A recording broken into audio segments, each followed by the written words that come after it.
राधिका ने आज शाम की चाय के साथ मार्केट की फेमस शॉप के समोसे मंगवाए थे। जैसे ही राधिका ने टेबल पर समोसे की प्लेट और चाय रखी, उसकी डोरबेल बज गई। लगता है समोसे की खुशबू पहुंच गई।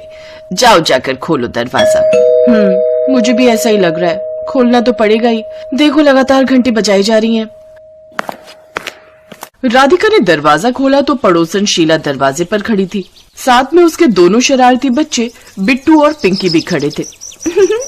मुझे पता था, मैं बिल्कुल सही समय पर आ रही हूँ। शाम का चाय नाश्ता लगता है तैयार हो चुका है। मम्मी, लगता है आज राधिका मौसी ने समोसे मंगवाए हैं। खुशबू भी बहुत आ रही है मम्मी। हाँ, वो आज अरुण की छुट्टी थी ना, तो हमने शाम के चाय नाश्ते में समोसे मंगवा लिए थे। पर अरुण को किसी काम से जाना पड़ा तो मम्मी जी और मैं ही शाम का चाय नाश्ता कर रहे थे। शीला तपाक से बच्चों को लेकर घर के अंदर घुस गई। कोई बात नहीं, अरुण जी घर पर नहीं है तो वो समोसे हम खा लेंगे। नमस्ते आंटी जी, शाम का चाय नाश्ता हो रहा है। बस तुम्हारी ही कमी थी। आओ बैठो। राधिका, इन लोगों के लिए भी चाय नाश्ता ले आओ। शीला और उसके बच्चे समोसों पर टूट पड़े।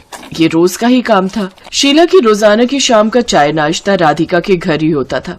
वो बहाने से अपने बच्चों को लेकर शाम के चाय नाश्ते के लिए उनके घर आ जाती थी। साथ ही शीला बातें भी बहुत करती थी।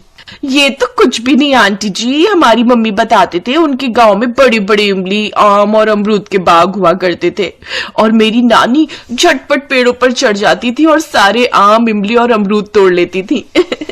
उस समय मेरी मम्मी बताती थी कि मेरी नानी के मेरी मम्मी को मिलाकर 7 बच्चे हो चुके थे। फिर भी देखो कितनी फुर्ती थी। एक हम है जो 2 बच्चों के बाद ही शरीर कमजोर पड़ गया है। 4 सीढ़ियां एक बार चढ़ जाए तो सांस फूल जाती है। और मेरी नानी इतना काम कर लेती थी गांव में, फिर भी उनको कभी सांस नहीं फूली। मम्मी, मुझे वो काजू वाली नमकीन और लेनी है। तो बेटा राधिका मौसी को बोलो ना, राधिका बिट्टू को थोड़ी काजू वाली नमकीन दे देना। मम्मी, मुझे वॉशरूम जाना है। जाओ, वो सामने तो है। तुम तो रोज ही आते हो, तुम्हें अभी तक यहाँ का बाथरूम नहीं पता चला। मौसी को तंग मत किया करो। शीला कुछ देर बाद अपने बच्चों के साथ जब वापस गई तो राधिका गुस्से से भर गई। क्या हुआ बहू? शीला दीदी के बच्चे बहुत शरारती हैं। पिंकी बाथरूम गई थी और हैंड शावर तोड़ आई। अरुण बहुत गुस्सा करेंगे, अभी कुछ दिन पहले ही उन्होंने नया लगवाया था। बच्चों के लिए तो जैसे हैंड शावर खिलौना है। अरे तुम बाथरूम गई हो, चुपचाप बाथरूम जाओ और आओ। फालतू में इधर उधर सामान छेड़ने की क्या जरूरत है? रोजाना चाय नाश्ते के बहाने शाम को